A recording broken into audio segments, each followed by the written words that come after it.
Okay, good evening, everyone, and it's great to be with you all today on this edition of this program. And thanks for the opportunity to share to everyone, Dr. Basim Bunu, and to everyone who has made time to be here today.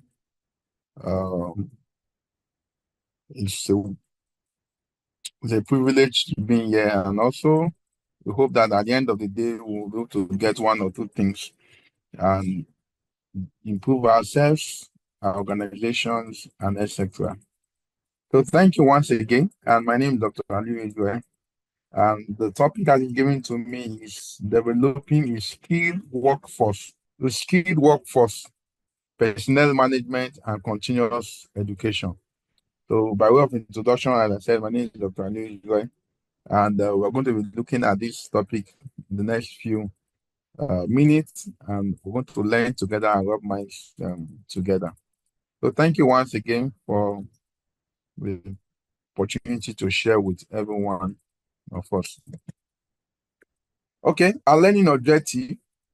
So at the end of this webinar, we should be able to understand the role of personnel management in developing skilled workforce. We should be able to understand how to design training frameworks and competency-based assessments. We should be able to explore different proven strategies for workforce retention and professional development. We should be able to understand the role of personnel in quality management system in the laboratory and the healthcare industry at large. So I want you to open your mind. I want you to be open. So as we discuss, there are a lot of things you're going to be getting that is even not on this slide, but some of us are going to be inspired. Some of us we are going to be learning new things. For some of us, it's going to be serve as a reminder, and some of us is going to be a more of what is going to inspire us to scale up a whole lot of things as regards our professional careers and a whole lot that we tend to do. So let your mind be open. Let it not be restricted to only QMS and only what is being said here as we rub minds together. Pre-course assessment one.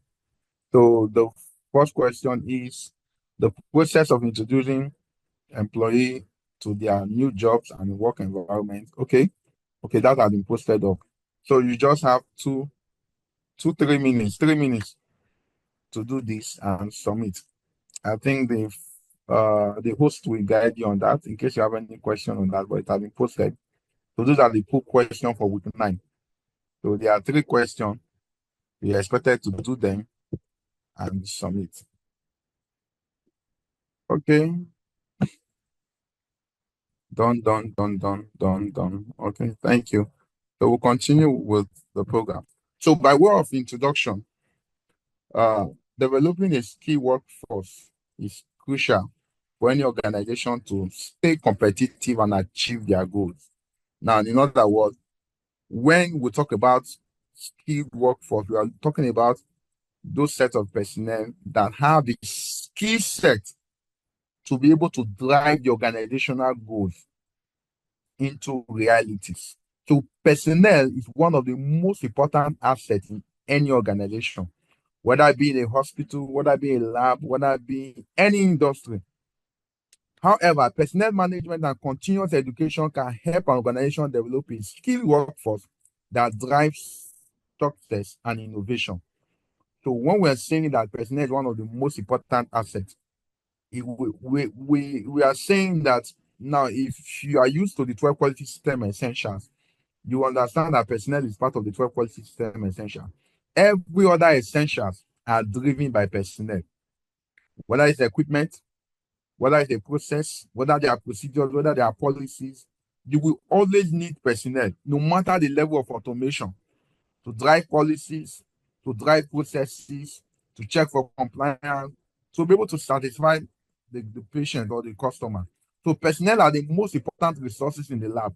So managers, leaders must create an environment that fully supports all laboratory personnel in order to maintain a high quality of laboratory performance.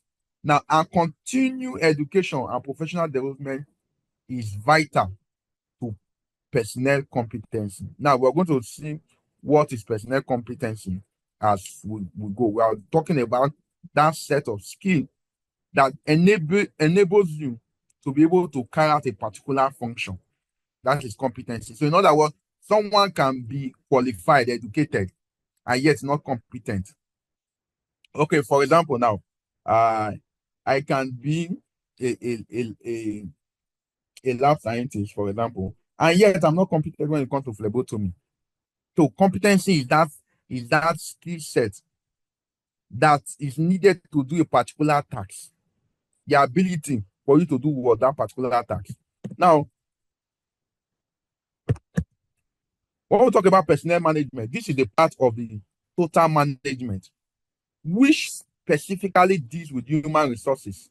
When we talk about human resources, we're talking about people in their procurement, in terms of hiring of the personnel, development in terms of their skills, their knowledge, their competency, their attitude, their motivation toward the attainment of the organization objective by creating and maintaining an organization climate for such development. Please underline this word.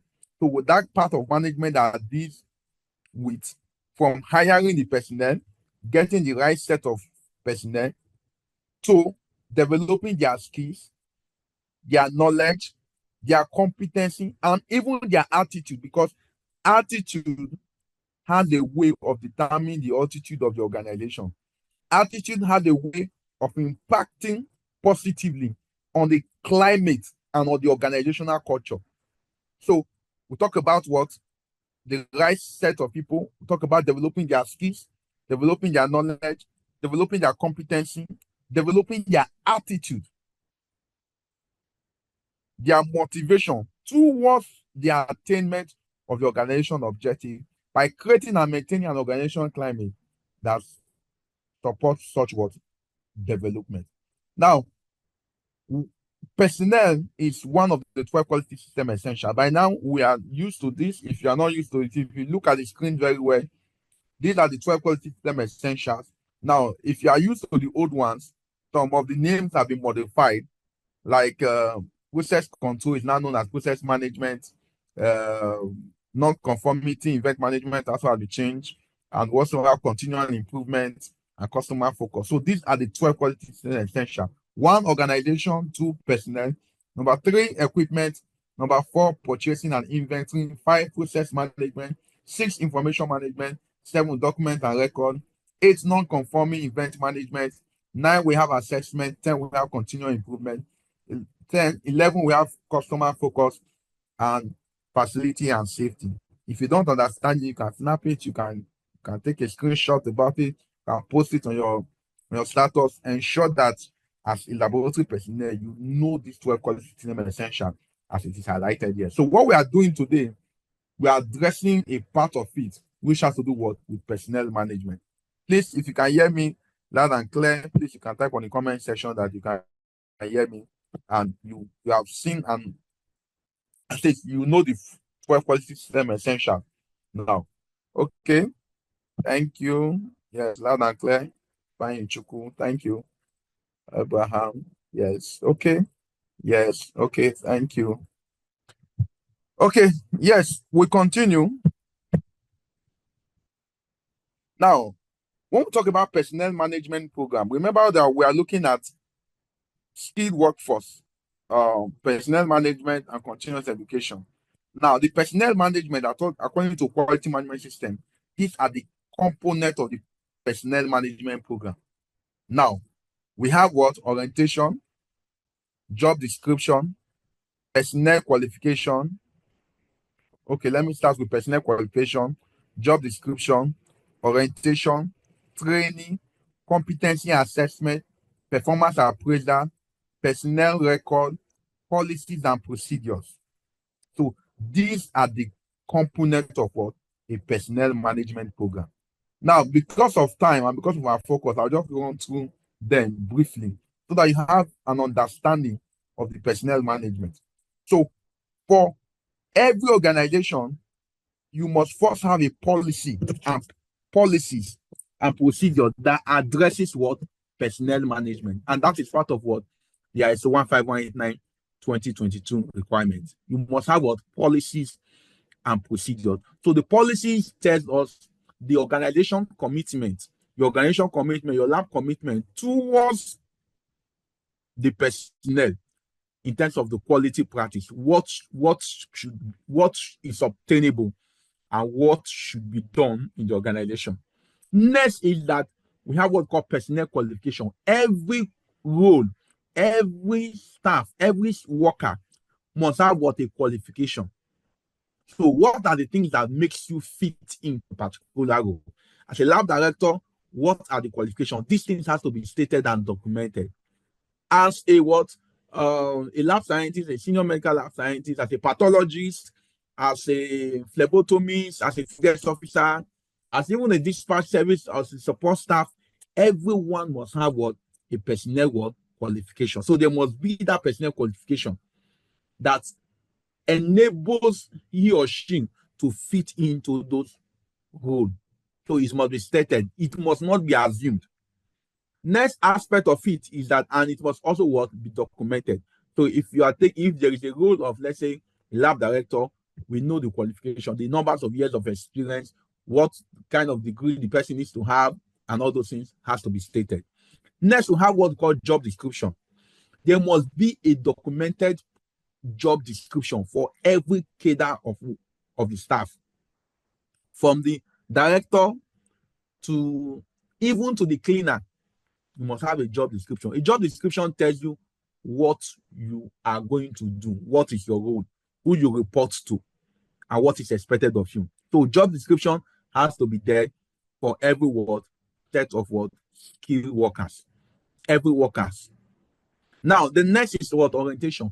So no matter how experienced a personnel is, once you come into the organization or to a particular lab or to a particular hospital, you are expected to undergo what? Orientation. So orientations are not for entry staff. Orientation is not for entry staff, it's not for low cadre staff. So even though you are the CEO or you are the lab director or you are the MD, whatever it is, your title, you are expected to undergo what? Orientation. In this process of orientation, there must be documented procedures on what the orientation must cover. And some of the things include having orientations on safety, orientations of locations, orientation of the workflow, orientation of how things are done, showing the restroom, toilet, or communication, etiquette, telephones, everything. So you must have it as a documented procedure. So what we do in some of the organizations is that we have this. So every new personnel for each cadre, this is what and what he or she must do, even including to the software that you use, or the procurement service, how to make orders, or even how to take leave. A lot of things you have to do an orientation for everyone. And that orientation must be a proof. That proof is that there must be a document that shows the compliance that this person they have done orientation for him or her is coming to the force. I said no matter the experience, even though the person has 30 years experience, once it's coming into a system, coming to the organization, there should be what? Orientation. Next is training. Every job, every staff has to be duly trained. If you don't train people, you can't hold them accountable. So training is a core aspect of the personnel management, because even though the person has experience, for example, there are some things that you do in your organization, in a particular organization, that is peculiar to the way you do it, according to your procedures, according to your processes. Sometimes it can even be your software. Sometimes it can even be your ways of operation. So such person has to be trained. And until that person is trained and deemed competent, he or she is not allowed to carry out a particular process. That is where competency assessment comes in. So training is one aspect.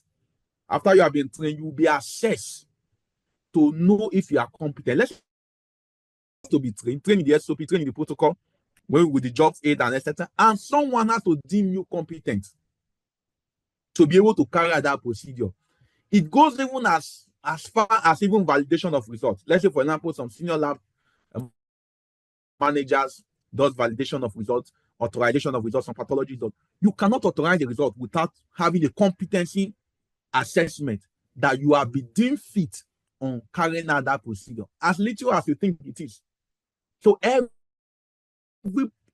process that you undergo, you must have a competency assessment that you are deemed competent to carry out that procedure. Let's say, for example, now you are in chemistry lab before you're allowed. Even though you know that procedure, if you are not deemed competent and you carry out that procedure without a competency assessment record, it is regarded as a non-conformity, as a non-conformance.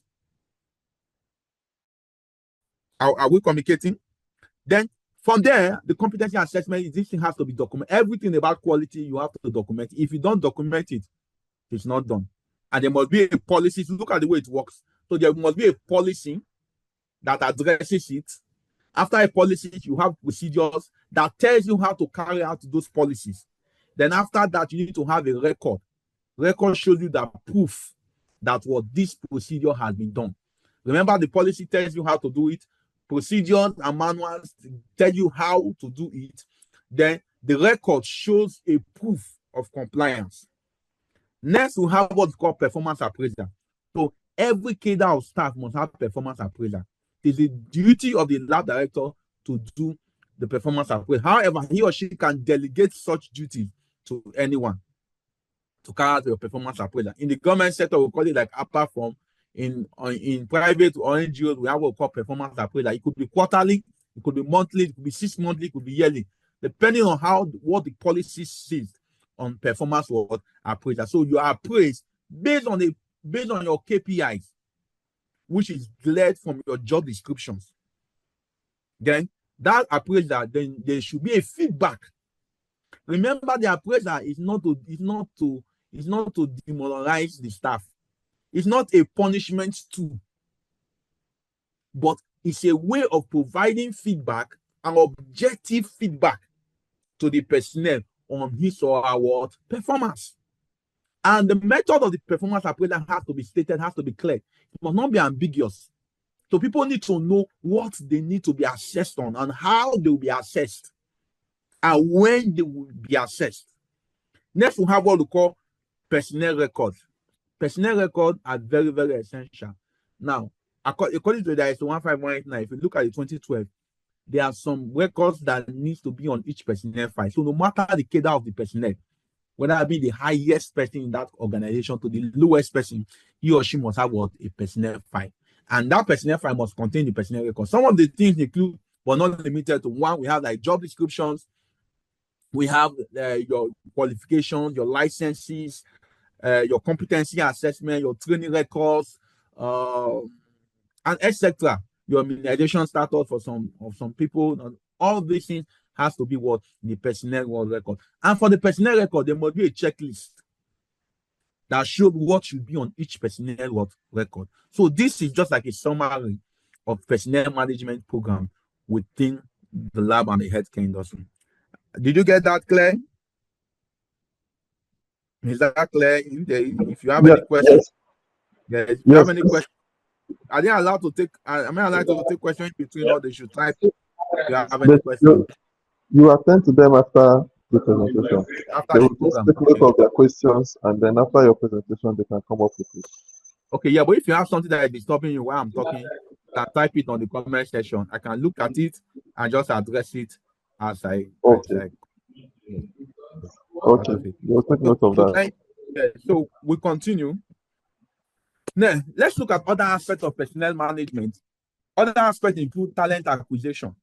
So you attract and hire top talent with the right skills set and mindset. So I've been involved in a lot of human resource.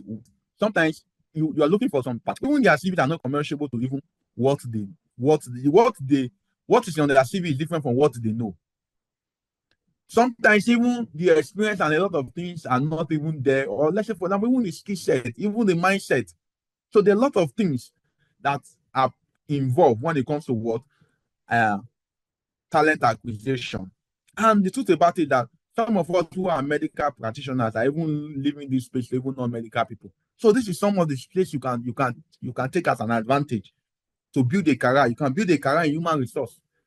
So some of those people who are actually the HROs to these top medical facilities, they are not even medical personnel. Why not? You can build a career as a talent acquisitor, as a human resource manager, human resource officer. Because the best person to handle someone who is in the medical sector is even you. So you could build career, do certification courses, do MBAs on what they call it, MBAs on human resources and a lot of things. And why not? It could be a very, very good career for somebody who is hearing me. Next, we have performance management and feedback. So we have talked about that. Employee engagement, foster a positive work environment, and encourage employee participation. The employee must understand that they are part of the system. They will have what we call succession planning. This is very key, and this is one of the ways you can use to retain staff. Succession planning and be able to close up gaps. So every role, this thing I'm sharing with you is not what I read or what I copied and come and I'm teaching you. These are things that I've done over the years. When we talk about succession planning, everywhere I worked previously, every role I have 2 or 3 persons that job shadowing. So once the person leaves that place, I have 2 or 3 replacements. Why? Because I have planned it as a manager. To call it succession, identify and develop future leaders within the organization. In fact, I've worked in some organizations that will come up even with academics on producing what talents. I know one of the organizations I work, they have never hired a manager. Every of their talent acquisition has to come from where every of their staff is always entry level. Every manager is taken from the team. That is building a system. So you have to identify and develop future leaders within what within the organization. So now let's talk about trainings. Now, training is very, very important in personnel management in any organization. Whether training by the organization or within yourself, it is one of the things that will help you to scale profitability. It's one of the things that will help you to gain competence. It's one of the things that will help you in your professional development. I used to say, if you work in any organization and 2 years, 3 years, you have never been exposed to any training, you are not in the right environment. You work in a place, 2 years, 3 years, you have never been exposed to any training, you are not in the right place because you can't grow. Now, at minimum, training personnel, you have to train personnel in the following area. Talking about quality management system, this is something that we have done, trainings. I've done trainings, consciously, professionally since 2018. And for these few years, I've trained people from every continent of this world. And I can tell you the impact. Quality management system, you need to train people on assigned work processes and procedure, that particular task. So once I assign you to any role, then as a manager, the next thing I need to do, I will organize training. I organize training. You could be within the organization, outside the organization. It could even be outside the country, within the country, to ensure that you don't have excuse. So we need to assign work processes and procedure.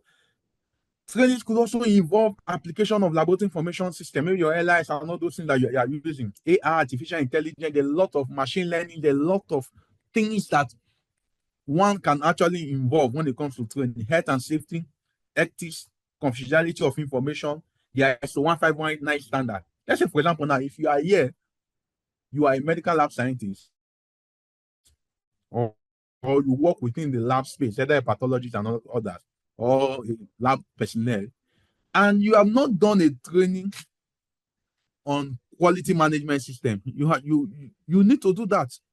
You have not done a training on ISO 15189 2022. You are joking. It's just like a Christian who has not read his Bible, or who don't even understand what the Bible is saying, or like someone who is a Muslim and yet he doesn't even understand what the Quran is saying. There are some of us here that are not even seeing that document, and yet you are practicing. So when you do this without adequate training, you see, professionalism, please listen to me, is not tied to the course you study. Professionalism is tied to what? Excellence and quality delivery. So somebody can be a medical doctor, and if he's doing things that is not of good quality and standard and excellent, you can say the person is a quack doctor. Two of us. Two. Why somebody can be a shoe mender or a shoemaker or whatever you call them, and when the person handles your shoe, he makes it so well that you don't even think that somebody say, this guy is a professional shoemaker or professional shoe mender. So professionalism is not tied to professional course. So you can study a professional course and be a quack. So professionalism is tied to what? Training, tied to quality, tied to excellence, tied to the quality of your delivery. So the question is, in the work you are currently doing, what is the quality of work you are doing? If the quality of work you are doing is not good enough, you need training. You have to be trained. See, training is what arms any professional.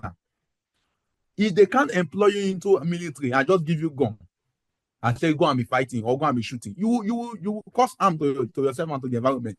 So that is what training is. So every role, every job, there must be adequate training. I used to say to my leader, I said, when you don't train people, you can't hold them responsible. So next, you need to understand how to design training plans. So these are the things that what I'm sharing with you are things that I have done. So you need to design a training plan. So if you're in that level of manager, you're the level of a team lead, you need to design a plan. Okay, what are the plans do I have for my personnel? What are the plans? You put it in such a way and communicate it. It could be a yearly plan, it could be a quarterly plan, it could be a 6-monthly plan, but there must be a plan. A good plan has the following characteristics. Which is the number one, it must have the objective. It must have what? The action. It must have the timeline, when it will start, when it will end. It must have the resources that is needed, who is responsible, and who you are accountable to. So this thing has to be in those, and those plans has to be what and for the personnel. So no matter the plan, if the trainings are not done, it is not done. Am I communicating? Can you hear me loud and clear? Please, if you can hear me, type on the comment section that you can hear me. Yes. Okay. Thank you. So you are unmuted. We can hear you. Can you hear me? The participants are all muted. Okay, yes. So when I talk, and you can respond to me on the chat. So you can just chat and I know that you are hearing me. So continue, conduct training and record those trainings, put it in a file and etc. Evaluate the effectiveness of the training to see how effective the training. Because if you are trained on a particular task, a particular job description, on a particular thing, at the end of the day, you want to see the implementation. If it is not effective, that what does it mean? It means that they need what? Retraining. Now, periodic review of the effectiveness of the training is what? Essential. How effective the training. Then if the training is not effective, then you have to do a corrective action and also put what? An improvement plan, a corrective action, do a root cause analysis on why it is not effective.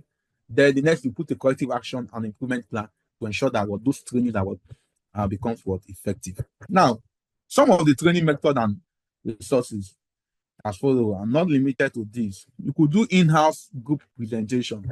So in such a way that in a team can decide you can share topics to people. Okay, you do this, you take this thing. When you do that to people, let me tell you what it does.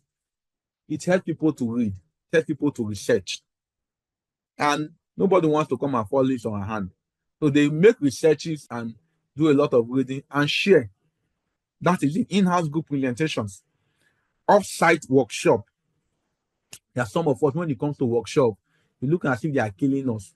You don't just want to be comfortable, especially some of us that are lab. We just want to remain inside the lab. We just want, when it comes to workshop trainings, are like, how can I take my money and pay to somewhere to go and listen to somebody talk? So off-site workshops are part of what? the training method. We have one-on-one mentoring. So this is key. There is nothing that you know that somebody did not teach you or you didn't learn from somewhere. So we can institute one-on-one mentoring within our. If somebody knows something, there's a way you show interest, and the person will be willing to teach you. That's it. But if you don't show interest, it will not be interesting to you. I used to tell my students that what makes it interesting is the interest. If there is no interest, it will not be interesting. So for you to be interested, you have to show interest on the one-on-one mentoring. Even though you are assigned a mentor and there is no interest, there is no relationship. And when there's no relationship, definitely the mentoring will not go well. So we have one-on-one mentoring, we have short courses. There are a lot of courses online, free courses, paid courses, etc. Take advantage of them. You don't need to wait for the organization. If the organization has, fine. If the organization does not have as an individual, you take short courses. No 6 months has ever left me the way I am. If I understand training and professional development. I say what? No 6 months has ever left me the way I am. So you have to be conscious about it. You have to be conscious about it. Now, when I say you have to be conscious about it, let me give you a scenario.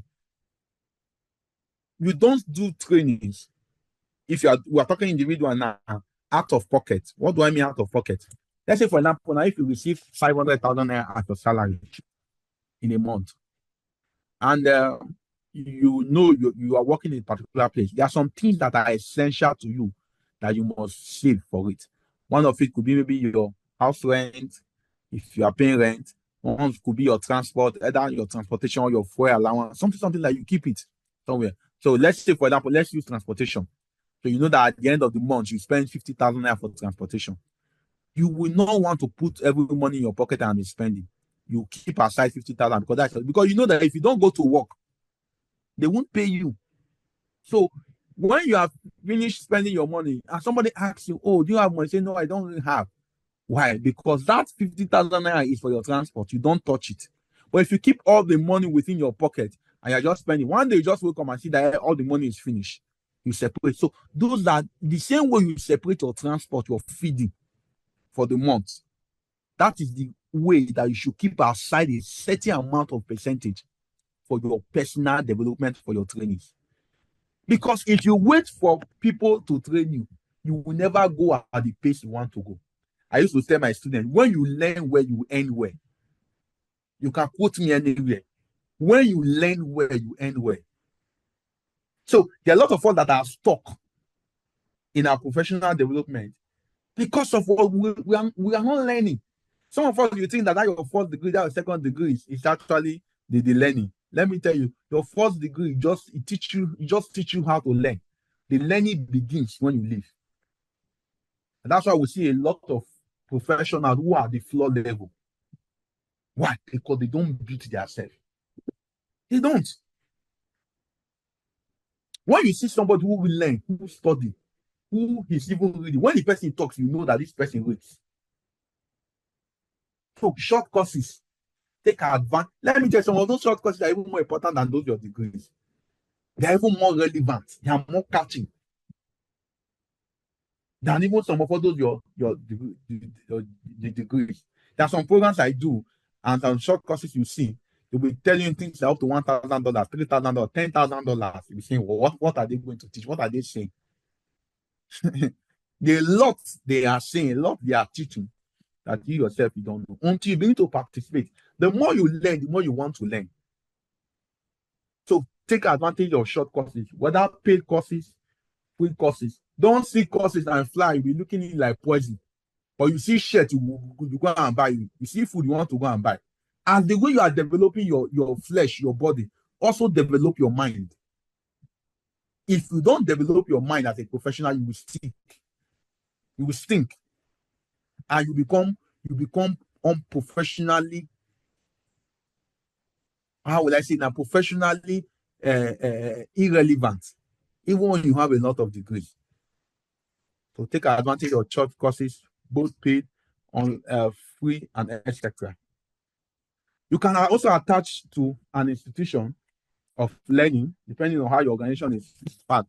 Let's say there are some places that work. What we do, we just attach ourselves to. Let's, for example, I have a network of many organizations. So I can decide to send some of my staff to Ghana. I can decide to send my staff to South Africa, because I know those people have the competency to take advantage of all those things. So you can attach yourself to an institution, an organization. It could be a fellow institution, it could be a learning institution, or etc. Next is e-learning. E-learning is one of the trendy ways of learning now. Where you can sit in the comfort of your room and learn anything. I can tell you, you can learn anything from the comfort of your room. You can learn anything anywhere. There are things in YouTube. There are things online. There are things on Google. There are even courses, programs, and just you could take advantage of them. See, if someone, you may be more clever than someone, but if the person reads more than you, he will know better than you. Did you get that? You may be clever than someone or intelligent than someone, but if someone reads more than you, he or she may know more than you. Now,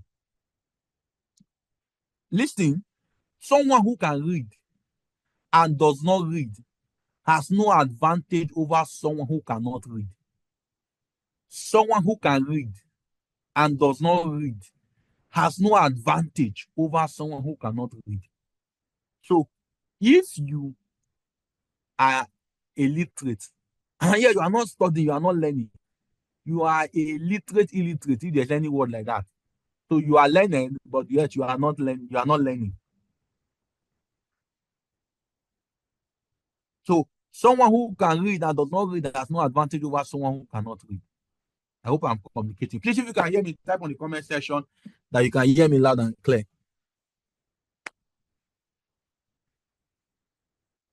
Okay, someone is asking, please, how can one get short courses? Please, can you suggest some topics that are necessary as a medical laboratory scientist? Yes, I've mentioned a lot. I talked about them. I talked about in my previous slide. I'll just go back because of you. I've talked about quality management system, talked about laboratory information system, health and safety, ethics, bio, depending on your interests and what you want to do. First, you need to identify what you want to learn, what you want to develop yourself on, and be able to look at programs that can address such.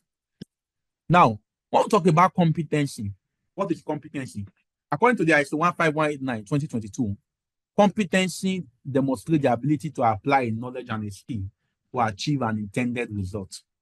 That ability to apply a particular knowledge and a skill to achieve an intended result is known as what is called competency.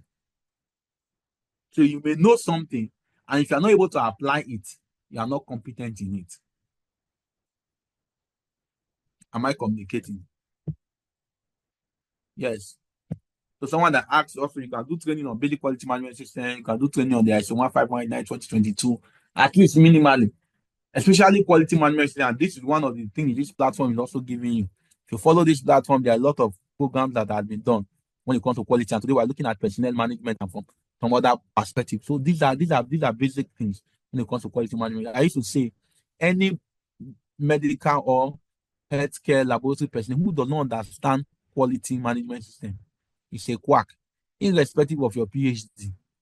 Because what gives professional credence to what we're doing, the basic foundation is quality management system. Irrespective of your specialties. It could be a chemical pathology, it could be a clinical microbiology, it could be a hematology, it could even be an histopathology or whatever pathology you are pathologizing. Thing is that you must understand quality. Quality management system, it's what gives credence to a whole lot of things. In fact, if you understand QMS, there are a lot of things that are going to change around you. From your perception to your attitude, to your practice, to the things you do, a lot are going to change. So we talk about competency, demonstrate ability to apply knowledge and skill to achieve an intended result. This is according to the ISO 151/2020 definition. So there are different ways of method of competency assessment. So now I said earlier, if you follow me, for every procedure, every process that you are carrying out within the lab, you must have a competency assessment, or you must be deemed competent before you are allowed to do that procedure. Whether it is an equipment, whether it's a procedure, even as simple as what you think, malaria,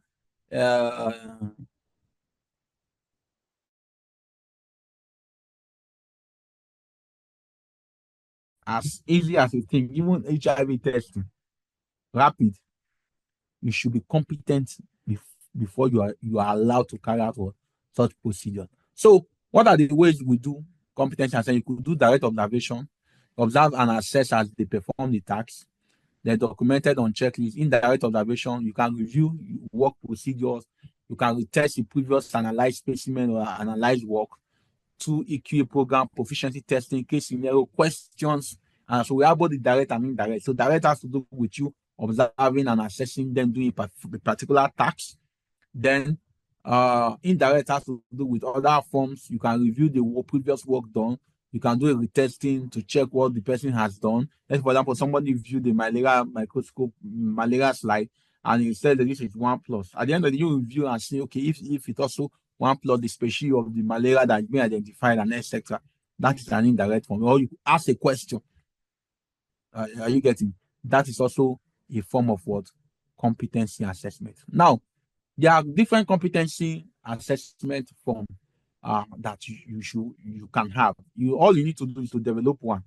One of the things should carry the procedure, the name of the organization should be there on the form, the name of the scientist or the person that is being the assessment is being done, the title, the procedure, evaluation, and evaluator.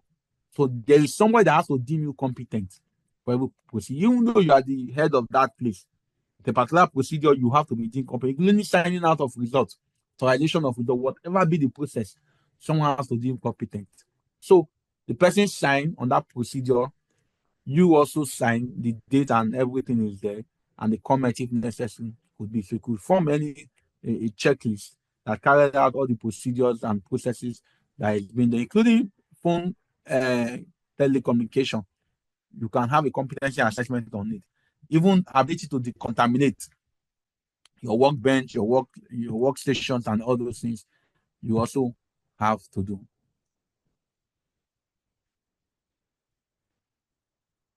Okay, so other ways is that you have to create a standardized form for your competency assessment. You need to create a standard form. Some of us does not have competency assessment. If you have seen the competency, if you have seen a competency assessment form, you know how it looks like. Standard one, carry all these things I just talked about. You record the date of assessment, then identify the assessors, and also you have to keep it confidential because it's for the individual, it's for the person then. Okay, thank you. Yes, they have answered your question. So it's the QMS training. You could just also follow what is being done. Now, I want to talk about continuous education. Just like the way it states, continuous education. Being a graduate does not make you relevant. So for you to be relevant in your professional practice, you have to continuously educate yourself. That's why it's called continuous education. What are the methods? You have training programs. Align yourself to training programs. I said in the previous comment, if your organization does not have one, you should have one. And that's what will make you go particular. There are some persons that they are in that particular role, particular organization for years, 10 years, 15 years, they have been doing the same thing. Nothing new. And maybe, for example, if you work in a private or in an NGO, when it comes to reshuffling or maybe upgrade of, at the end of the day, we say, oh, they don't like me, or they retrenched me. No, because you are not developing. In fact, if you understand the essence of continuous education, it is first for your good. It makes you relevant. It makes you a professional. I've never worked in any organization and they tell me, please carry your bag and go. Instead, I will be the one to tell them. Why? Because I know the quality of the content I have. All these things are glad from your training. You have to take it just as the way you take your life serious. You take your going to work serious. Workshops and seminars. Key to workshops and seminars, online courses, utilize online platform. It offers flexible learning opportunity. There are lot of things you can do on a self-paced program, self-paced course. I remember when we developed our first QMS online program, that was 2018. And people were like, oh, who will leave physical programs and come and be doing online? But when COVID came, everybody went to even PhDs that defended online. My last degree that I got recently, it was online. I defended it. So there are online programs, online courses, online. There's a lot of things you can do. Just put a whole lot of things. Ensure that you keep moving. You don't need to have all the money, but ensure that you are adding to yourself. It's like building a house. You add a block today, and before you know, the building is up. Continuous professional development, what we call CPDs. Mentorship. One way to scale professional height and career development, get mentors. Not everybody is suffering in this profession. I can tell you that there are a lot of people that are doing well. If you think everybody is struggling like you, it's a lie. There are a lot of people who are doing well. Mentors are people who take you on a tour. They can just tell you a direction. They can open you up to opportunities. I remember a particular year when I finished my MPH program, and I really needed to get some kind of job. That was 2018, yes, 2018. And one of my mentors then, like, okay, why they are not calling? What's happening? Can I see your CV? And I shared my CV. I could remember 1 a.m. at night. Both of us were reviewing my CV on Google Drive. By the time I was done with that review, do you know that there are a lot of jobs that I got that I did not even resume? That is what mentorship gives you. A lot of people think mentorship is a way of seeing people to collect money. No, that's not mentorship. That is, you are a tax master. Mentorship is drawing knowledge from people who have gone ahead of you, people who is in that path. Isaac Newton said, if I have seen further than others, because I have stood on the shoulders of those who have gone ahead of me. So get people in that area that you want to explore. It doesn't matter. See, let me tell you the truth. It doesn't matter the years. You may have spent 30 years in the profession. As somebody is spending 10 years, person is already ahead of you. Humble yourself and learn. I have a lot of people in my mentorship team that are far older than me, even in the profession. It doesn't answer to age. It answers to insight. Insight. INSIGHT. Insight.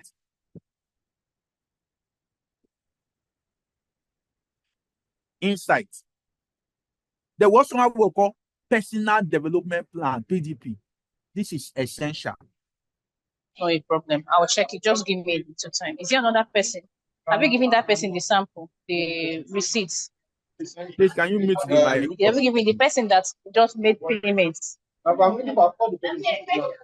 Yes. Please. Can you mute this person? You just Okay, thank you. So, personal development plan, what is called PDP. You have to. Okay, I think I have a slide on that. I'll take that. You have to have a personal development plan as regards your personal improvement, your professional work improvement.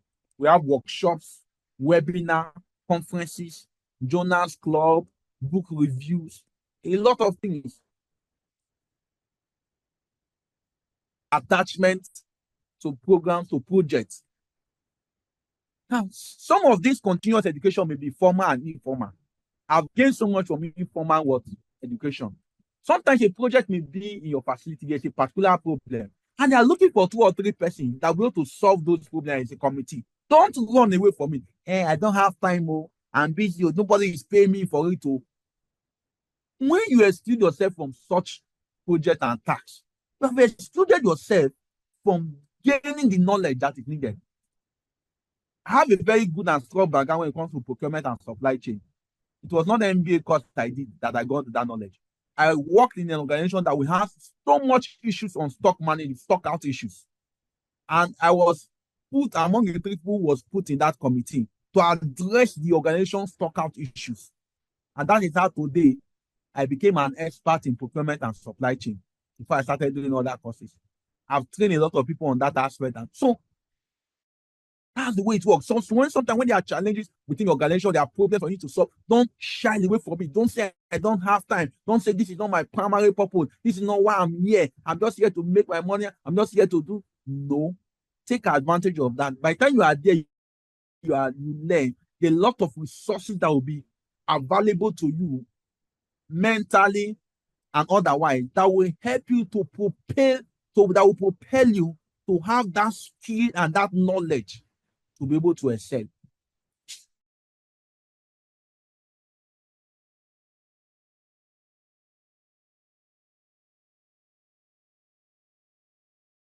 Some of the place you work, some of the things you have to be used so that you become useful. Say, I don't want them to use me. I'm just here. No. In some of the times, for you to get to a particular cadre, you have to be used. There was a time I worked in a particular place. I was a manager, and we had issues of debt collection, and I was saddled with the responsibility to collect more than 75% of the debt. I didn't study that in school. In medical, I have to learn accounting. I have to learn how to collect. In fact, I know it so much that I almost opened a company on debt recovery.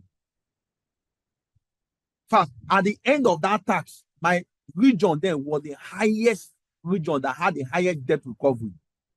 These are skills. That's why I tell you that you learn when you leave the school. All this one that some of the things you are being taught in school are not even as much relevant than the things you learn on the work. We have work job, continuous on-job trainings. How did I learn business development? I didn't go to any particular school to learn. I learned it on the job. Are we communicating? So what are the types of trainings? You can do e-learning modules, interactive online courses covering laboratory procedures and protocols. You can do virtual reality training, immense experience in simulating laboratory environment and procedures. Those are part of virtual reality training. You can do simulation-based training, where you have hands-on training on a particular process. It could be a mock equipment, it could be real, it all depends on, you call it simulation-based training. Then what we call on-job training. On-job training is key. There are some things that you will never learn. There are some things you will never learn theoretically, except you learn it on the job. And there are some things that will stick to you, like person like me. If I see something, that is there forever. So I just need one picture of it, and I'm good. So on-job training is key. Don't be too stereotyped. Oh, I just here, we are just here, we are just doing things. When you have those attitudes, you will not learn. And when you see someone who knows what you don't know, it's expected that what you learn from them.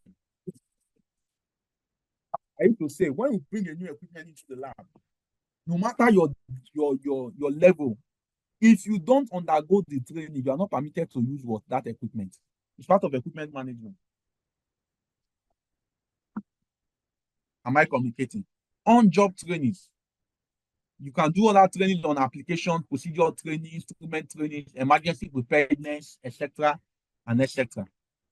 The other considerations when it comes to training that look at training on technical requirements, ensure the necessary hardware and software are available, content development, developing high quality relevant content, evaluation and feedbacks. Regularly evaluate training effectiveness and provide feedback where necessary. Am I communicating? If you can hear me loud and clear, please type on the comment section that you can hear me.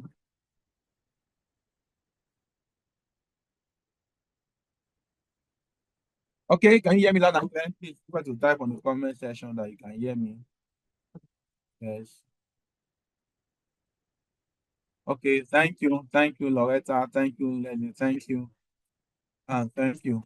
So these trainings have to go along as you work too. That we call on-job training. Then we talk about employee retention. That's another aspect. When we talk about employee retention, we're talking about the ability for a company or an organization to retain staffs. In this era of Jackpot, we know that retention is a big issue, but there are things that we can do within an organization that will help employee retention. I used to say to some of my managers, if a staff resign as a manager or as a team lead and you are not aware, it shows you that you don't have a level of impact on that staff. If a staff resigns from a job and it does not inform you and you are not even aware, it shows there's a level of, so there's a way, so there's a saying that people don't leave, they don't just leave their job, they leave their what? They leave their managers. Now, these days, a lot of people want to work in an environment where they're able to have things we call work-life balance. But the question is, work-life balance, is it reality? Is it possible? Yes, it's possible. However, you must create an environment whereby it is the employees see themselves as part of the system. I used to say to a lot of people within my team, I said, do you know that when let's say, for example, you do a routine work, let's say 8 to 5 or 9 to 5 or 8 to 4. Let's say maybe typically you are in Lagos or a very busy part of the country or anywhere you are in the world. Do you know that you spend more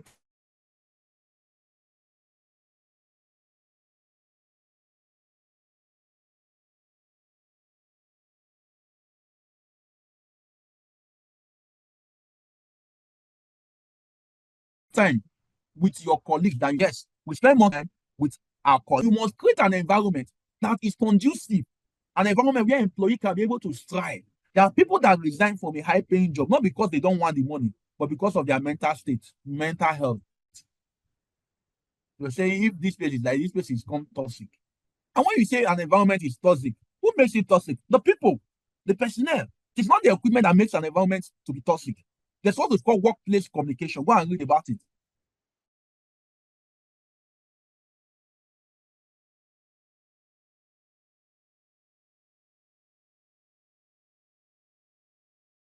Read that up. So when we talk about employee retention, migration and turnover of staff have been described as a major challenge in many countries, not only in Nigeria. Apart from the economic factor, the lack of good working environment and improper management practice can contribute to the loss of a staff. You create an environment that is no longer conducive, environment whereby the employee becomes tensed. Or you're in a particular place, you make the environment to become tense. You don't greet this, you don't communicate to this, you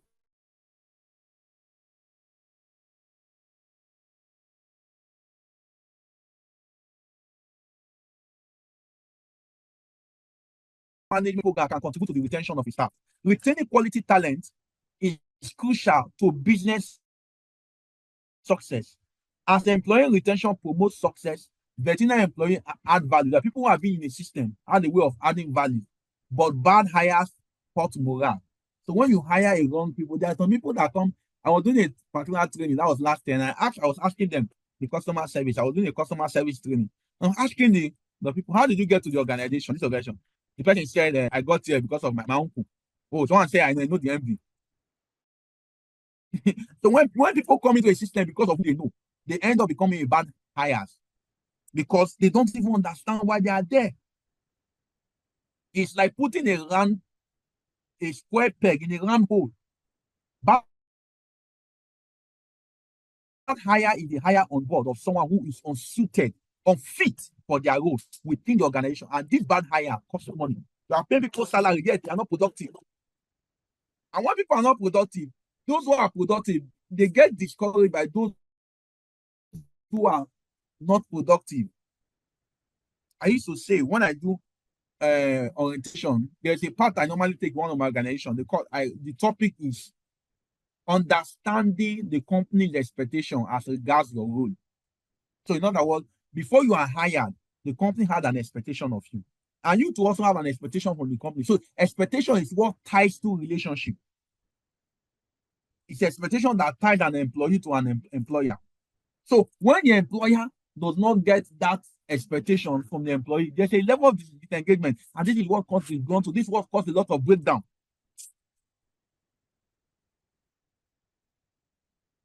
So every industry has its healthy turnover rate. By the time any organization begins to exceed it, it calls for what? Assessment. The level of employee turnover is not only the measure for your success in retaining employees. You are bound for trouble if the best staff leaves quickly and regularly. People just come, they leave. People come, they leave. There are some organizations that have become like a training tool. They just know that there's no career development in this space. There's no career path.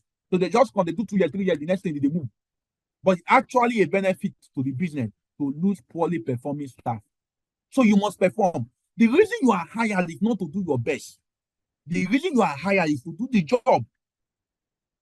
And that's why I get sometimes irritated with some part of the government workers. They are just there. Whether they perform, they don't perform, at the end of the month, their salary is there. After 3 years, they get promoted and they write an exam, and that's what determines if they are promoted or not. In NGOs, in private organizations, you can't do those shit. If you are not performing, they kick your ass. A CEO has been fired for doing 99% revenue. He did 99%. He achieved 99% of his target. He was fired. And when they were fired, they said, you were hired not to come and do your best. You were hired to do the job. So if your best is not good enough, you have to scale up. So you are not hired to do your best. You are hired to do the job. So if you are given a target, ensure those targets are met. If you are given a deadline to submit something, ensure that deadline, if there's any reason why that deadline should not be met, you need to communicate. If any organization, institution, or laboratory struggles to cover work because you have lost key employees, your rate of turnover among valuable staff is probably too high. There are some organizations that if you go to some government institution here in Nigeria, there are some departments that don't have people again. Some hospitals, no consultant, no level. Why? Because of the level of what valuable staff that has left. Sometimes I do hire for organization and people say, oh, can I get so and so person? Who look for you cannot even get. Those that don't even have the skill set. That is how it is. So when you say there are no job, that is not true. There are jobs, but you are not scaled up. You have not positioned yourself to a place where you become an attractive. Who told you there are no jobs? Even as I'm talking, people are getting jobs. Scaling high. Subscribe to continuous learning. Subscribe to mentorship. Subscribe to training. Subscribe to capacity development. And every organization should be able to understand this. Now, what are the retention strategies? 1, competitive compensation and benefit offers fair salary, benefit, and perks. No, I'm sorry to say, in Nigeria, we have a very poor, what do I call it, labor law. Our labor law are so poor. People can just come hire people and pay them some useless peanuts. I know of a particular organization. One of the strategies they use in reducing their salary, that they hire somebody. When the person gets to a particular level, 6 years, 7 years, 8 years, the person has started looking for salary. They will look for a way to send the person away and employ somebody that will collect a lesser amount of money. So offer competitive compensation benefit that commensurate with a lot of things. When you do that, some of these employees will not be looking outside. But when they are poorly paid, poorly numerated, no welfare, no, nothing to look up to. I'm sorry, they should say when you come to a particular organization, look at the people around, look at the kind of cars they drive, look at the kind of people who have been there for 5, 10 years. That will show you the kind of future you have in that organization. If there's not anybody there you can look up to, man, I don't think you can do anything great. Self-staff motivations, we're going to talk about it. Career growth and opportunity, provide opportunity for advancement and professional growth. This career growth and opportunity is one of the ways I've used to retain staff. I work in a particular place, and some people are there. Maybe somebody can, I've had people that are technicians, that's from technicians. I give them careers in business development, careers in procurement, and they are doing fantabulously well. If there's any language like that, they are doing well. People want to know that there's an opportunity for them to grow. Some organization will be there 10 years, the same salary you are receiving, the same place you are. No, you don't even, no matter what you do, you don't even know whether you can go to any particular level. You are just on the mercy of the system. No, you should be able to know, you should be able to create a career plan. That's the reason why some of us need to go into human resource management within the healthcare, so that we understand this part and be able to channel things that creates an equivocal path for people to thrive in their professional development. Positive work environment foster a supportive, inclusive, and respectful workplace culture. Respect people in your works and your communication.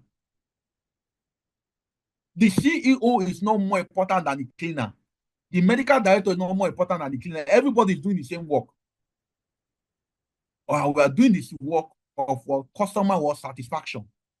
So by the time you begin to see the cleaner as less important than the scientist, then you have created apathy. You have created disconjunction within the workplace. All fingers are not equal, yeah. But if you think one is more important than one, when you lose that one, you know that finger is important. If you are the CMD, can you come down and clean your office? Somebody needs to do it, and somebody. So there is dignity in labor. Wherever anybody is finding himself, they give that person the due respect. I've worked in companies whereby people who are driving me were as old as my father. In fact, I remember one of my drivers. But at the end of the day, that is because he's a driver does not mean that I should create that bossy environment that makes him look as if he's nobody. Recognize and reward. Regularly acknowledge and reward the employees' contribution. When people are making contributions, acknowledge them in words, in packages, in things, recognize contributions. Don't say it's your job. Yes, it's your job. The person can decide to leave the job.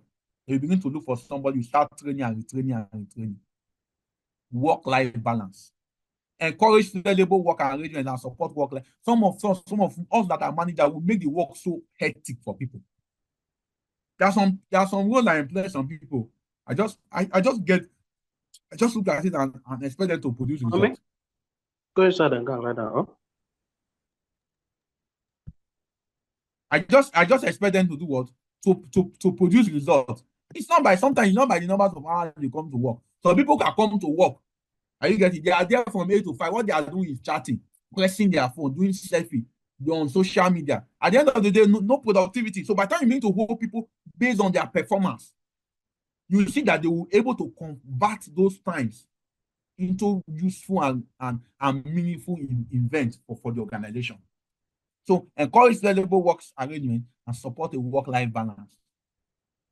Imagine you telling somebody, person will work from Monday to Sunday. How do you expect the person on Monday to Saturday? How do you expect the person to be productive?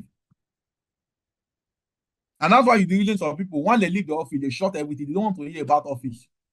Why? Because all they are doing. So create a work-life balance. Encourage flexible work arrangement and support work-life balance. You could create your timetable in such a way as a team lead that help to support people. But some person you normally want to take advantage of such. Every time you're always giving an excuse. You're giving an excuse. So next we'll talk about staff motivation. Motivate employees. Motivated employees are more likely to be committed to their work. Element of motivation varies from different people. Some people are motivated by rewards such as bonuses, incentives, some praise, public recognition, some even a thank you email, some by promotion, etc. I've worked in a particular organization whereby I was doing the work of more than 3 persons. And when it was time for people to get promoted to that office, me that was doing the work more, are you getting me? Because of selfish interest, I was sidelined and somebody else. And the person who came out don't even, when I was the one doing the work, I just left the system. That's it. So that's how some of us lose some companies lose staff. Some respond best to flexible work schedules and fit their responsibilities to homes and children. And some persons, maybe they are on maternity leaves, and they want their maternity, they even want to have an extra 1 year, 2 years, 1 month, 2 months. If it's something the organization can accommodate, why not? You can accommodate it and create a stock gap and create maybe a short term for people to be able to do what they need to do. Most respond to recognition and feeling that they are an integral part of the healthcare system. Staff motivation is key. It is better not to work with an unmotivated staff than to work with. It's better not to work with staff than to work with an unmotivated staff. Can you see these two pictures, everyone? Please look up. You see, this set of people at the left, they are motivated staff. This set of people are unmotivated staff. You see, these are the kind of people that we see when they remember Monday, oh God, oh, it's Monday again. They feel sad because they know that the kind of boss they have is always one that is shouting. The place everywhere is tensed up. People don't look up to work. Look up to the next day work. As I said earlier, I said, if you do the regular 8 to 5 work, 8 to 4 job, you spend more time with your colleagues than even with your spouse. So you must create a conducive environment that is supportive to both the staff and to both yourself. You don't need to tense up. You don't need to bring anybody down. What will it profit you? Especially in this profession, we have what we call crab syndrome. You put 100 crabs in a bucket, none of them will leave that bucket. As one is trying to go up, the other one brings the other person down. Some of us sabotage. What they call it, sabotage. You just want to be people, just want to say things, just want to do things that will. What will it profit you? You want people to get out of their job. If they remove the person from the job, would they give him your salary? No. So why? What does it profit you? Instead, you are creating an environment that is toxic. And say this place is toxic. So you see, this is a motivated staff. You can see them the way they are.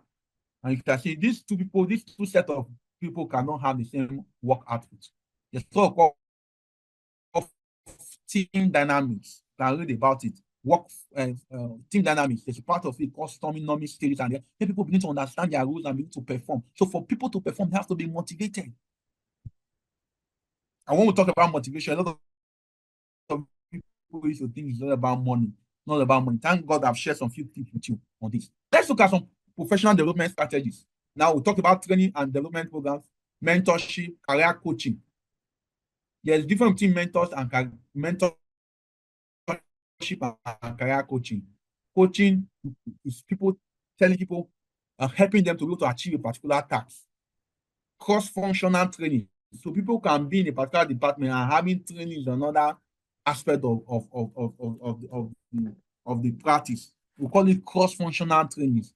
Leadership development skills. A lot of organizations suffer, not because they don't have technical experts, but because of the people who are rising from operational to strategic roles don't understand leadership skills. So I may be good on the bench, but that does not make me a good lab manager. Are you getting that? I may be good with doing tests. That does not make me a good team lead. If you don't have leadership development skills, a lot of people, you see somebody doing well in an operational role, and once you push the person up to strategic role, the person begins to look as if he's idle, he's not doing well, because you don't even understand that strategic roles are more of pragmatic, of planning, of execution, while you leave the execution to the operational angle, bringing strategic direction. I remember a role I was interviewed for. I don't want to call you. And she was saying, one of the medical directors was saying, hey, I don't see you like someone who will be handy. I said, my role in this role is not to come and do the work. It's to bring out strategic directions, coach the people, and help the team to perform. The day I start doing the test, that day I failed my role in this role. So sometimes you think that you are actually working, but there are things that's not your core, that's not your core. Because you have faith in your role, that's why you are coming down to do those things. Leadership development skills. Take courses on leadership, do trainings on leadership. There are some people that don't even know soft. There are a lot of soft skills you can learn. Artificial intelligence, time management, a whole lot of things, critical thinking. Encourage a culture of continuous learning. Assign tasks and continuous improvement projects. Improvement project helps people to get improved on a particular process and particular task. I've said it. Yeah. I learned procurement and supply chain, two improvement projects within an organization. Remember that quality is not a destination, quality is a journey. And if it must be a journey, you must keep improving over and over again. One of the 8 principles of quality management system talks about customer focus. The ability for organization to identify the customer's need, meet the need, and the future need. That's what keeps you in business. Management system support. So we have to have a management system support that support professional development, because everything rises and falls on leadership. Employee involvement. That is one of the principles of quality management system. You have to get the people involved. People need to know they are part of the vision. Don't just cook up something and just pull it down at the people, and again, you have to make you involve them. They have to know what is in for them. Just like when you are talking about change management, recognition, and celebrations. What are the benefits of all these things we have been talking about? First, to increase employee engagement. Employees feel valued, supported when they are invested in. Improve retention. It has to reduce turnover rates and increase job satisfaction. It enhances skills. Employees develop new skills and knowledge to help in better decision-making. Employees are more empowered to make informed decisions. It increases productivity. Employees are more efficient and effective when they are competent, when they are skilled, when they are trained, and when they are continuously involved. It will help in enhance innovation. Innovation, creativity is the mother of innovation. To help people to be creative. Continuous education can foster innovation and creativity. I love people who are creative. We don't want to keep doing. See, one of the reasons why you are employed there is because you have a brain and you can think. That's the reason you want ideas. If you are employed in a particular place and everything you are saying is the problem, this is not working. That is why you are employed, to make things work. You have to be creative. Okay, some people, they go for meetings and all they are saying is problem. Okay, sir, what is your idea? You see them mute. They can't say anything. So continuous education will help you to be innovative, help you to be creative, help you to think outside the box. Job satisfaction. Investing in employee development can lead to increased job satisfaction and retention. There are some organizations that I will forever be grateful to. Even though I was not paid good salary then, they gave me opportunity to grow, opportunity to learn. And my success story will not be complete without mentioning some of those organizations. Why? Because of what? That's why sometimes I've seen places that they give me a better salary and I refuse to go. Why? Because I know that if I go there, it will hurt my development. You must understand that as a personnel, as an individual, you are a brand. If you don't have that concept about yourself, you cannot improve. You must understand that Dr. Aliu is a brand. So I understand the brand. I understand what. So when people call my name, I know what they want to know about me or what they are calling me for. If you understand that you are a brand, you keep improving on that brand. The reason why Nokia lost the market was because they stopped the development and the research department, and they felt they have arrived. They stopped the funding, and that's how they were bought up. Today we have phones, iPhones, and Samsung, and etc. Samsung, one of their logos is improvement by product. No, market leaders by product. So they keep bringing innovations, keep bringing things, and what they are up there. Quality improvement. You must keep improving as a department, as an organization, as an individual. Patient and client satisfaction. It brings what? Patient and client satisfaction. It helps to meet regulatory requirements. So all these things you are talking about, they are part of regulatory requirements. We can pick over 200 non-conformances from personnel management. If the appropriate things are not done. Yes, someone said workplace communication. Is that what you said we should read on? Yes, read about workplace communication. Okay, thank you. Somebody saying, Dr. Liu, you are dropping powerful nuggets. Thank you for that compliment. So let's look at this personal development plan. Are you tired? If you can hear me, please type on the comment section that I can hear you, and look at the screen. You can hear me, type on the comment section that you can hear me. Okay, thank you. I can see some comments there. Thank you. Yes, thank you. I can hear you loud and clear. Thank you. Thank you. So let's look at personal development plan. I promise to share something with us here.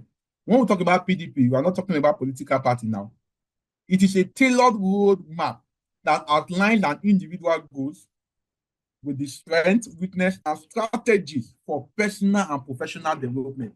Every professional who must scale up, who must become useful, who must understand the essence of being a skilled workforce, who must understand the essence of quality improvement, who must be a professional, must have a personal development plan. One of the KPIs I designed then, part of it is PDP, or under KPI, you must have a personal development plan that ties up to your professional goals and to your personal goals. You have to keep improving. If you don't learn, you are going to stink. And if you are not learning, you are dying, irrespective of how young you are. So what are the strategies? You identify the goals. What are things I want to achieve? Goals.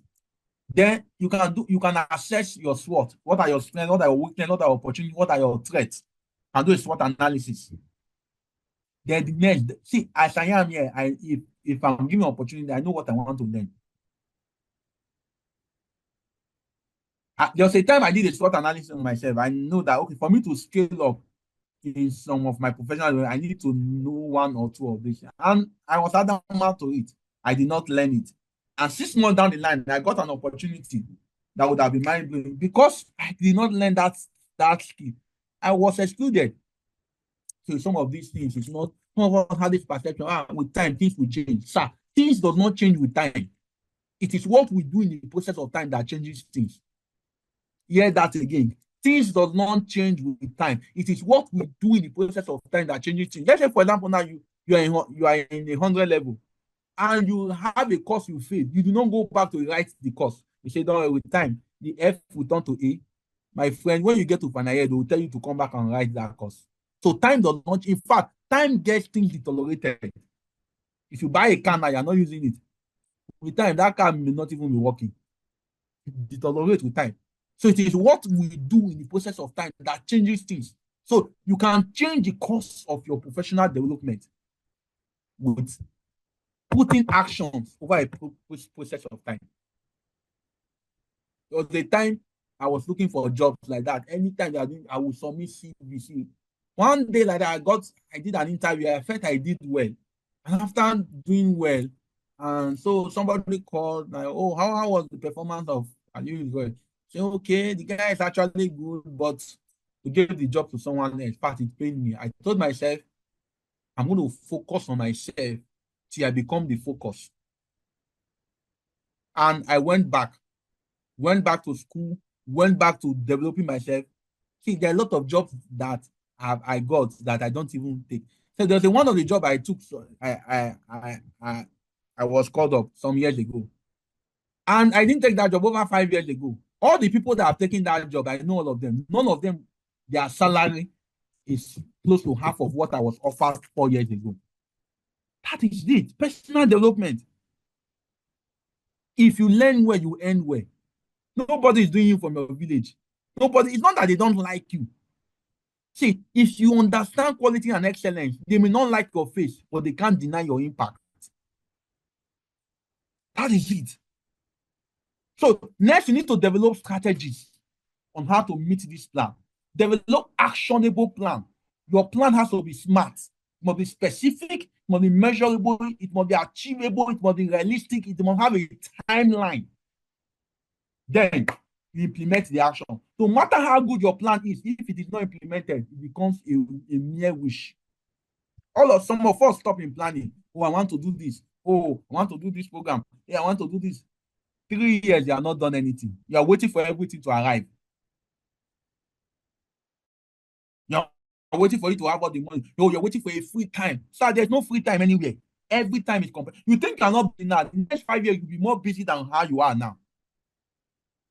So there's no time. So the things you need to do them now. Now is the accepted time. Now is the real time. Are we communicating? To implement the action, those actions that have given us a good catalyst of a plan. If you didn't remember, I can say it again. Every plan must have an action, must have what?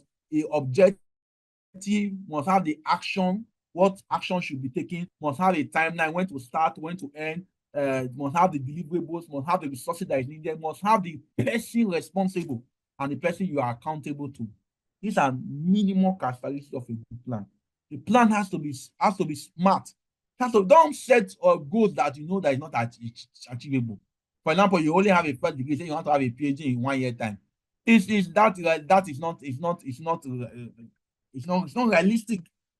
Or let's say, for example, now your personal development, you are earning 500,000 naira now. You say, okay, one part of your personal development is to increase your capacity, and so that at the end of the day, you'll be earning 10 million naira per month. How? You can't jump from 500,000 to 10 million naira. These are the reasons some people fall into scam. Why? Because they don't want to follow a stepwise goal to be able to achieve their goals. There is always what to do to get what you want. So review those now, evaluate it, and adjust it when necessary. What are the benefits of personal development plan? It increases your self-awareness. It helps you to be focused. Focus development. This aspect I want to focus. And you focus on it until you become the focus. A man once said the reason why men fail because of broken focus. Dr. Mike Murdoch. The reason why men fail is because of what? Broken focus. So personal development plan helps you to have a focused development. It helps to be intentional about yourself. You got to be intentional about yourself. If you're not intentional about yourself, nobody will. That's why it's called personal development plan. It improves your confidence. It helps in team formation. It helps to become relevant in teams and etc. I hope somebody is getting one or two things. I hope I'm not wasting your time. I hope you are learning one or two things. In conclusion, personnel is the most important resources in any organization, be it a laboratory, hospital, research center, etc. The management of personnel is one of the most difficult management among other things to be managed. You can have 100 cows, it's easy to manage them, but have 2 people, they already have 3 minds. Your mind, the 2 other people have their own mind. So personnel management is something that we can study, we can learn, and we can be able to put it into what? Into you. Now, if personnel management is top priority and it is gotten right, it helps to get other resources in place. It takes motivated staff to drive quality. It takes people to run with any system or any vision. To have personnel management crisis is to have a broken system. Due diligence must be put in place to get the right person, train them, integrate them, welfare them, and make them part of the process. By implementing these strategies that I have shared with you, organization can enhance with workforce retention and a professional development, leading to increase in employee engagement, productivity, and overall success, both as an individual and as an organization. Thank you, and God bless you. Thank you for listening to me. Okay, thank you very much, Dr. Alu Israel, for the very, very insightful session. We're very happy to have stayed to the end of it. It was very, very informative. We would have to leave some time for questions and answers or any feedback from the participants. So feel free to unmute yourself if you're a participant or have some questions or any observations to make concerning this presentation. We'll be very happy to hear from you. Thank you very much. Alternatively, you can ask your questions in the chat room. So we'll be there to read out the chat and then respond to it. All right, we are waiting for you. Please unmute yourself if you have a question and go ahead and ask the question.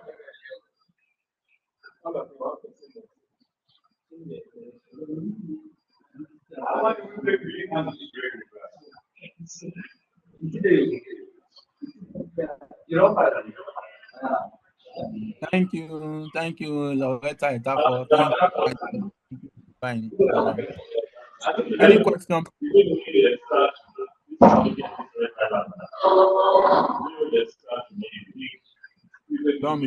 Thank you, sir, for I think that's the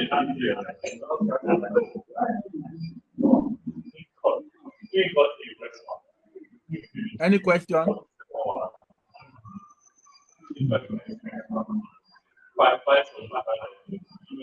Hello, good evening. Thank you for your presentation, Dr. Ali. The question I have is just a really small question. At the beginning, when you were talking about training, when you listed out the personnel management program components, okay, there was a way you differentiated between orientation and training. I don't know if you can just at the beginning, you can just touch on that. Thank you, sir. Okay, for orientation program involves. Sir, did you get my question? Yes, what's different between orientation and training? I don't know what you said. Is that what you said? Asked. Hello? Is that what you asked? So for orientation, I believe that is a question. Yes, orientation involves Yes, an onboarding process that involves onboarding in form of like an awareness, okay, telling you this is what is done, this is where to do introduction, or this is where we have the fire, like assembly point, this department, these are people, these are just general orientation, which has to be documented in form of an onboarding for the employee. Training is specific to the word job and to the job description and to what you want the person to be competent about. So that is what training is about. So training is specific, onboarding, orientation is generic. So please come again with the last sentence you said. Okay. Training is specific to particular role, while orientation is generic. Okay. Thank you, sir. You're welcome. Obodo Emmanuel, thank you for the insightful presentation. Let me please off your mic. Thank you. Any other question?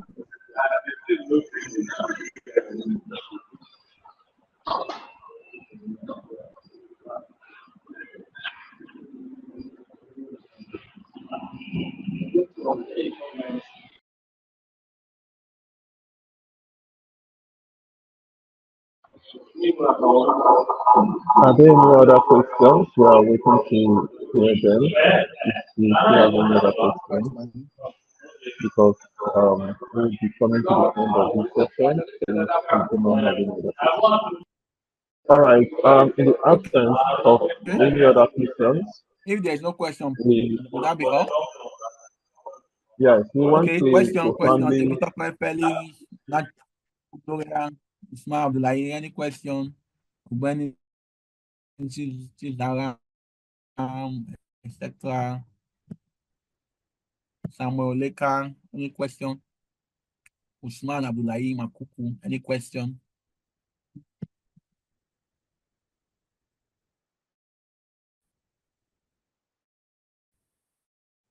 Dr. Carlo Kilechi, any question? Deborah Boatumisi, any question?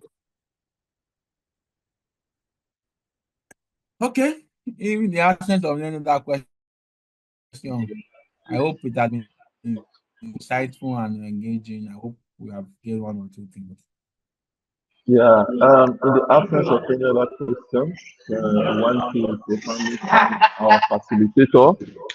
We want to profoundly thank our facilitator for today's presentation. It was very insightful. And I want to also thank you all for your active participation and engagement throughout today's session on personnel management, So we hope the insights that are and the strategies that have been shared in today's presentation will inspire positive changes in your laboratory practices. So I would welcome you to stay tuned for our upcoming sessions, where we will continue to explore critical aspects of laboratory quality management. As you can see on the slide in front of you, next week we are looking at ensuring safety, biosafety, and equipment management by Dr. Nnachi. And she'll be taking us through the key issues involved, including compliance with WHO and CDC biosafety guidelines for laboratory safety, best practices for equipment maintenance, calibration, and validation, and implementing sustainable laboratory practices and green initiatives. So these are quite insightful topics we'll be looking forward to. So together, let us all strive for excellence in laboratory quality and contribute to better healthcare. Have a great day, and we look forward to connecting with you all next week. Thank you all. Can I share my WhatsApp number? Yes, please go ahead. Okay, I've shared my WhatsApp number. Please, WhatsApp only, with no calls. Okay, we can include that. Yes. We can include that information when we share the link to the recorded Yes. version of this presentation. So we can include your WhatsApp number so that they can contact you in case they have any questions or insights or anything they need to pick from you. We'll be glad if you are available for that, sir. Yes, I am. I sent my. All right. Thank you very much. And we have come to the end of today's session. Have a nice day and see you all next week. Bye for now.